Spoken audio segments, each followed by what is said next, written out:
Are you tired of waiting for your manifestations to come true? Well, I have great news for you. There's a new tool that can help you manifest 100 times faster. It's called the 20-word script, and it's already changing lives. This script alters your DNA, allowing you to tap into the power of the universe and manifest your desires with ease. Check out the link in the description below to learn more and get your hands on this life-changing tool today. Now let's get to our session. Listen to this observation by the great mental science practitioner of the early 20th century. His name was Thomas Troward. Quote, "The law of flotation was not discovered by contemplating the sinking of things, but by contemplating the floating of things which floated naturally, and then intelligently asking why they did so." Unquote. In the early days of shipbuilding, ships were made of wood, and the reasoning was that wood floats in water and iron sinks. Yet today, ships all over the world are built of iron. As people began studying the law of flotation, it was discovered that anything could float if it's lighter than the mass of liquid it displaces. So today, we're able to make iron float by the very same law that made it sink. Keep this example in mind as you listen and apply the contents of this chapter on connecting to all that you're intended to become. The key word here is contemplating, or what you're placing your thoughts on as you begin utilizing the enormous potential and the power of intention. You must be able to connect to intention, and you can't access and work with intention if you're contemplating the impossibility of being able to intend and manifest. You can't discover the law of co-creation if you're contemplating what's missing. You can't discover the power of awakening if you're contemplating things that are still asleep. The secret to manifesting anything that you desire is your willingness and your ability to realign yourself so that your inner world is in harmony with the power of intention. Every single modern advance that you see and take for granted was created, and creating is what we're doing here in this chapter, by someone contemplating what they intend to manifest. The way to establish a relationship with spirit and access the power of this creating principle is to continuously contemplate yourself as being surrounded by the conditions you wish to produce. Dwell on the idea of a supreme, infinite power producing the results that you desire. This power is the creative power of the universe. It's responsible for everything coming into focus. By trusting it to provide the form and the conditions for its manifestation, you establish a relationship to intention that allows you to be connected for as long as you practice this kind of personal intent. Entering into the spirit of intention. Whatever you intend to create in your life involves generating the same life-giving quality that brings everything into existence. The spirit of anything, the quality that allows it to come into the world of form, is true as a general principle, so why not activate it within yourself? The power of intention simply awaits your ability to make the connection. How do you enter into the spirit of intention, which is all about feelings expressing life? You can nurture it by your continual ongoing expectation of the infallible spiritual law of increase being a part of your life. We saw it through our imaginary capacity to see higher vibrations, and we heard it in the voice given to it by spiritual masters throughout the ages. It's everywhere. It wants to express life. It's pure love in action. It's confident. And guess what? You are it. But you've forgotten that.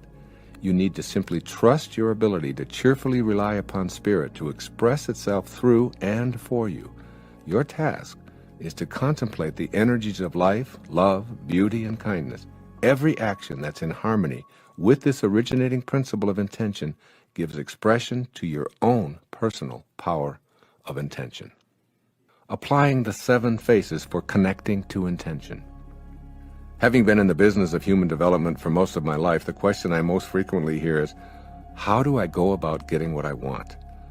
At this juncture of my life, as I sit here recording this, my response is, if you become what you think about, and what you think about is getting what you want, then you'll stay in a state of wanting.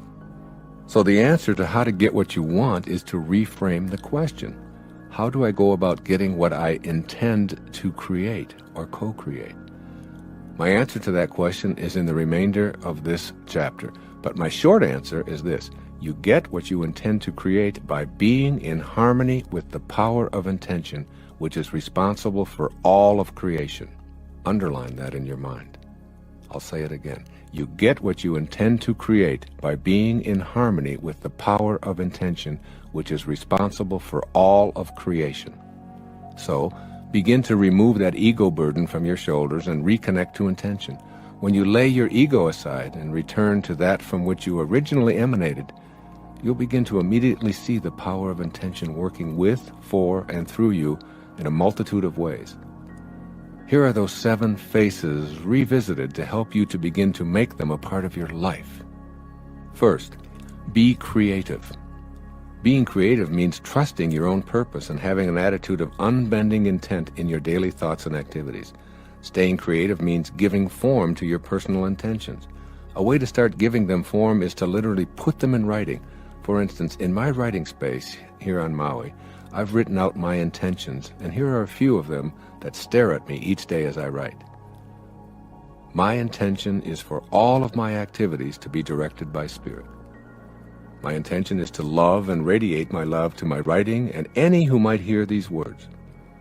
My intention is to trust in what comes through me and to be a vehicle of Spirit, judging none of it. My intention is to recognize the Spirit as my source and to detach from my ego.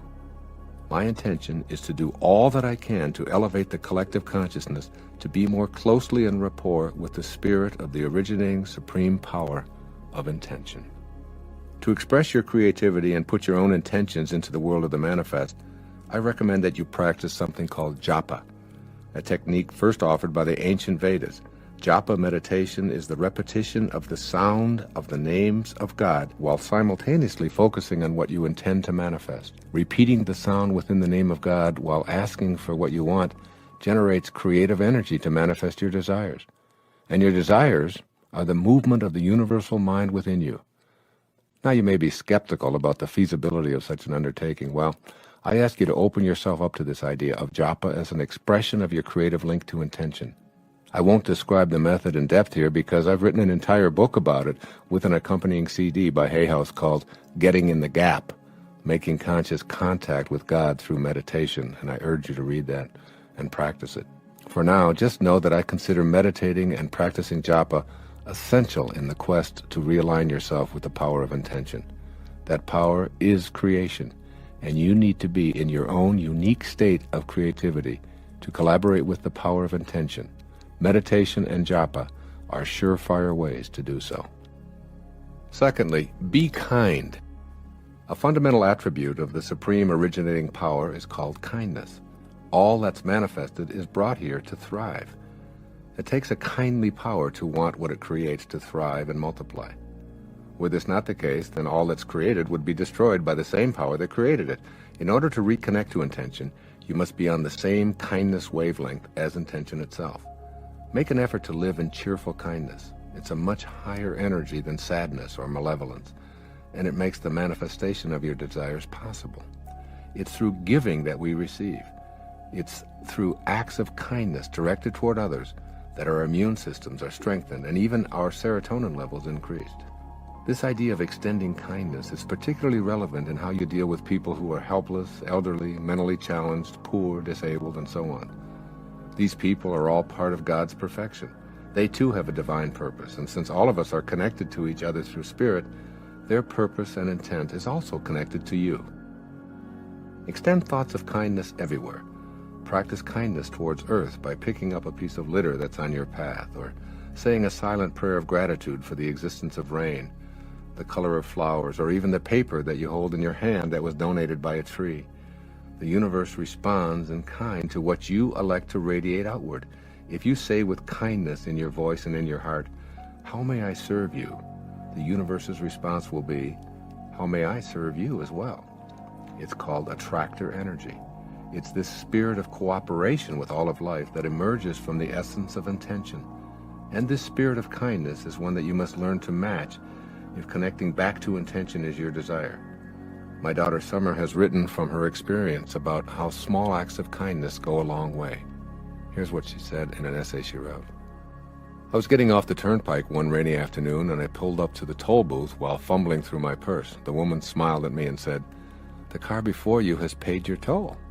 I told her I was traveling alone and extended my money. She replied, Yes, the man instructed me to tell the next person who came to my booth to have a brighter day. That small act of kindness did give me a brighter day. I felt so moved by someone I would never know, I began to wonder how I could brighten someone else's day. I called my best friend and told her about my paid toll. She said she'd never thought of doing that, but it was a great idea. She goes to the University of Kentucky and decided to pay for the person behind her every day on her way to school as she exits the toll road. I laughed at her sincerity. "You think I'm kidding," she said, "but like you said, it's only 50 cents. As we hung up, I wondered if the man who paid my toll even fathomed that his thoughtfulness would travel all the way to Kentucky. I had an opportunity to extend kindness at the supermarket one day when I had my cart filled to the top with food that my roommate and I would share over the next 2 weeks. The woman behind me had an antsy toddler and not nearly as much in her cart as I had. I said to her, "Why don't you go first? You don't have nearly as much as I do." The woman looked at me as if I just sprouted extra limbs or something. She replied, "Thank you so much. I haven't seen many people around here be thoughtful of another person. We've moved here from Virginia and are considering moving back because we're questioning whether this is the right place to raise our 3 children." Then she told me that she was about ready to give up and move back home, even though it would create a huge financial strain on her family. She said, "I'd promised myself if I didn't see a sign by the end of today, I was going to demand that we move back to Virginia. You are my sign." She thanked me, smiling as she left the store. I was flabbergasted, realizing that such a small gesture impacted a whole family. The clerk said as she was checking me out, "You know what, girl? You just made my day." I walked out smiling, wondering how many people my act of kindness would affect. The other day, I was getting a breakfast sandwich and coffee and thought my coworkers might like some donuts.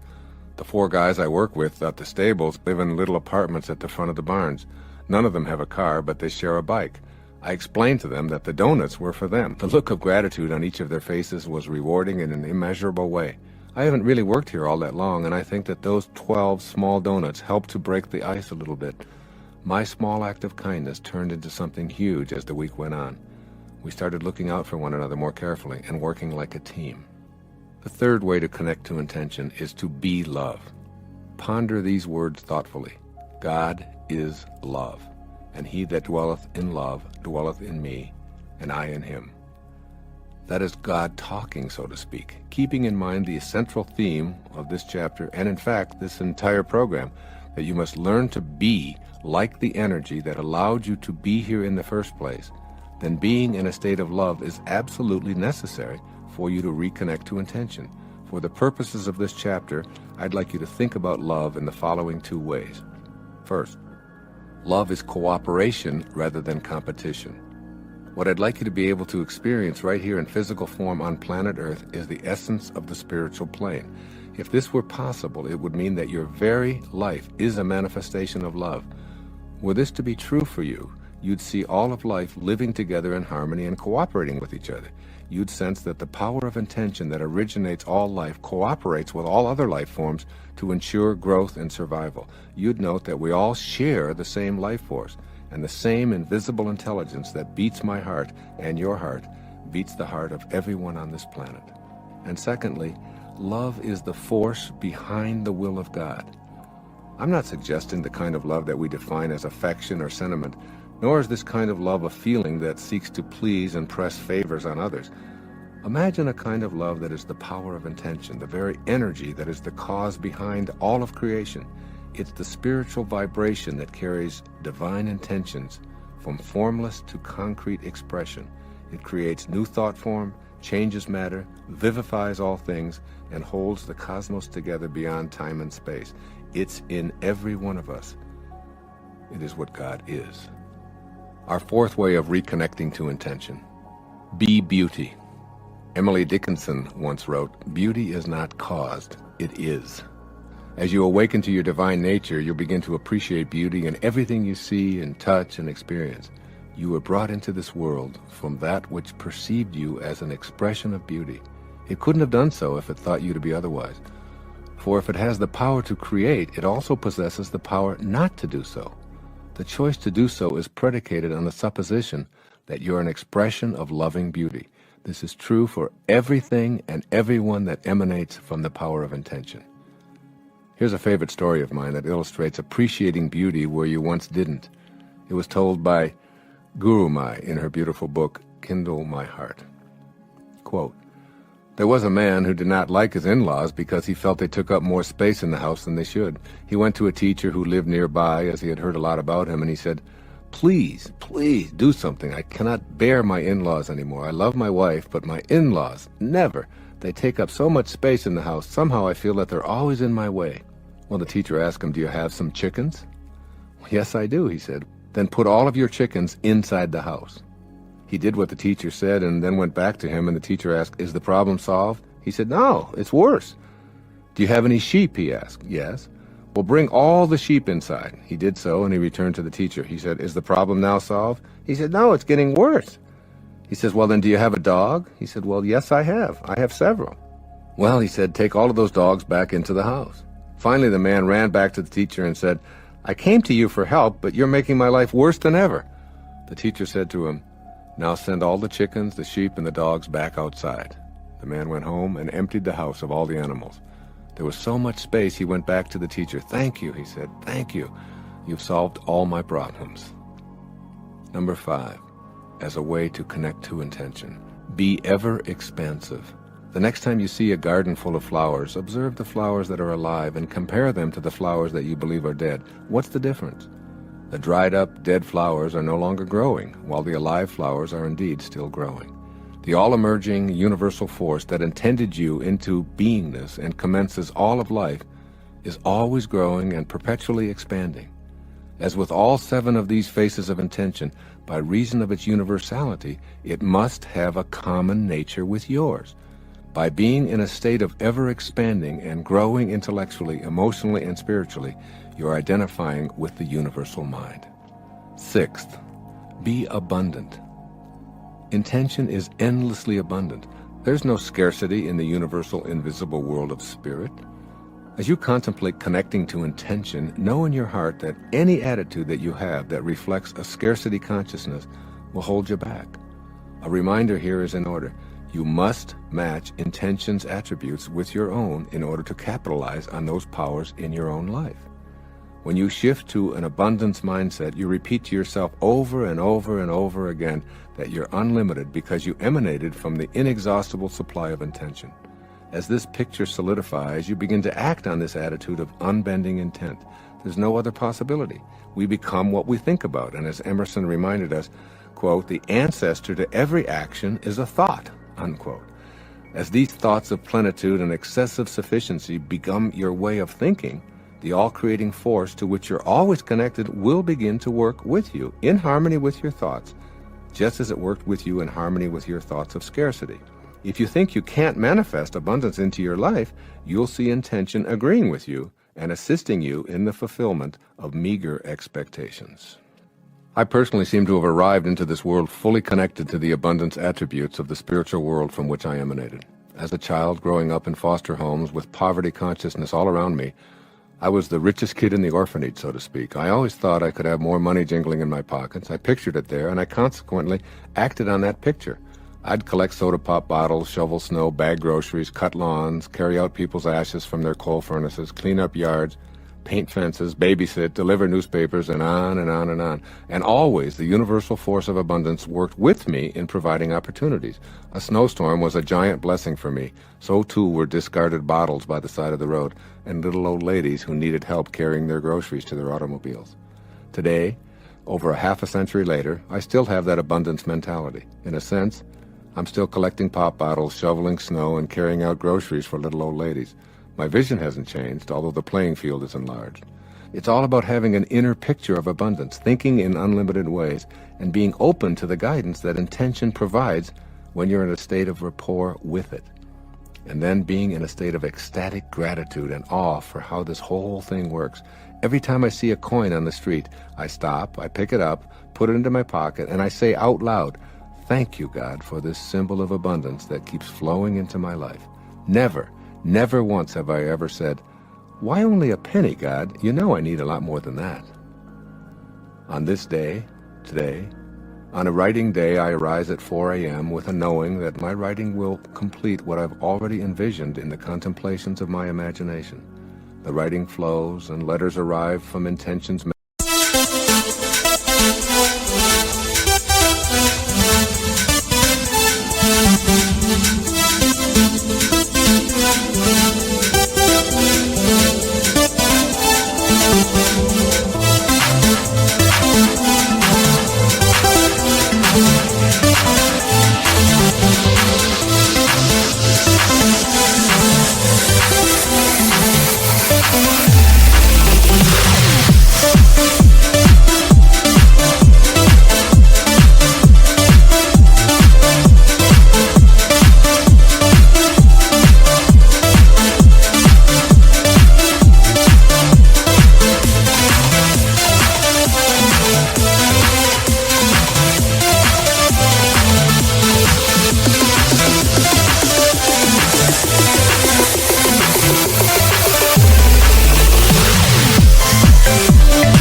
abundance, urging me to read a particular book or talk to a unique individual, and I know that it's all working in perfect, abundant unity. The phone rings, and just what I need to hear is resonating in my ear. I get up to get a glass of water, and my eyes fall on a book that's been on my bookshelves for 20 years, but this time I feel compelled to pick it up. I open it, and once again I'm being directed by Spirit's willingness to assist and guide me as long as I stay in harmony with it.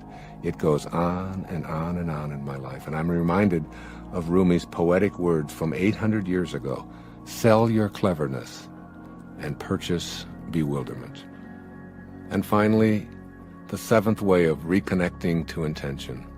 It's called being receptive. The universal mind is ready to respond to anyone who recognizes their true relationship to it. It will reproduce whatever conception of itself that you impress upon it. In other words, it's receptive to all who remain in harmony with it and stay in a relationship of reverence for it. The issue becomes a question of your receptivity to the power of intention. Stay connected and know you'll receive all that this power is capable of.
Offering. Take it on by yourself as separate from the universal mind, an impossibility, but nevertheless a strong belief of the ego, and you remain eternally disconnected. The nature of the universal mind is peaceful. It isn't receptive to force or violence. It works in its own time and rhythm, allowing everything to emanate by and by. It's in no hurry because it's outside of time. It's always in the eternal now.